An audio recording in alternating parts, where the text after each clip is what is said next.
Your intuition is not just gonna talk straight up to you and say, hey, you're gonna go here because this is a great spot to meditate, this and that.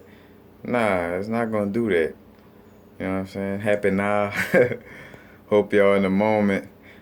I was just going through my snaps of the day, beautiful Sunday, and I got out the house, you know what I'm saying? Went all kind of places. I end up, going downtown by the state capitol and meditating. And I end up paying attention and realize now I was meditating on an ancient Indian burial ground, on an ancient Indian mound, so say, which I believe, you know what I'm saying, which things like that, they mark that pretty good. They don't really lie about stuff like that. But anyway, I was meditating on an ancient Indian mound, and it made me think like how the universe brought me to meditating right there. Like, yeah, when I got up this morning, a voice didn't say, "Hey, Carl Ray, to get you some eternal and some earthly knowledge and some great knowledge, I want you to go meditate by these Indian mounds by the state capitol." You know what I'm saying? Like my thoughts and my intuition didn't tell it to me like that. But it was through the actions, through each steps of my actions, like maybe I should go this way, maybe I should go bring them clothes this Sunday to that, to the clothes drive. And then, all right, well, since I'm right here, maybe I should go past and holler at my partner. Well, all right, since he not around, maybe I should go to the state capitol and just chill. And when I get to the state capitol, like, oh, Arsenal Park, this look like a good place to just, meditate and, chill at. And then I see a Indian mound, you know what I'm saying? And then I'm like, I'm going to sit up there. I just started meditating, but it was a bunch of small, different little actions that, basically and ultimately, intuitively led me to being, in that spot of meditating. Like, so you got to understand how sometimes, like, well, people ask, like, Carl Ray, well, if your intuition A1, then what you just got a little voice or nothing, you know what I'm saying?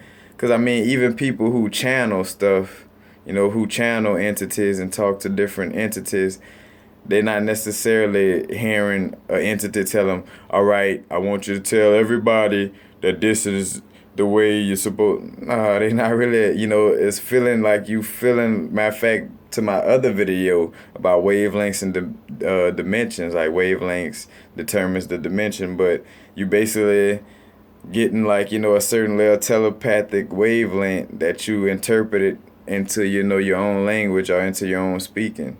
But you're not necessarily being told that straight up word for word like how we talk. Because another thing, too, that's just us speaking English and all that shit. Matter of fact, man, like down to like from a dolphin on up, like, man, there are way more advanced ways of, of speaking. But I don't want to get off subject. But it's just noticing how your intuition, like, it won't necessarily speak to you in a loud voice. And matter of fact, a lot of times the loudest voice may not be your intuition. It may be your brain, or, your left brain, your logic, away from that creativity. That loudest voice, most of the time, sometimes it'll be your brain. But when dealing with intuition, it'll be more of just that feeling of wanting to do a certain action. And it's not necessarily hearing a voice tell you, hey, go ride your bike over here today or go do this.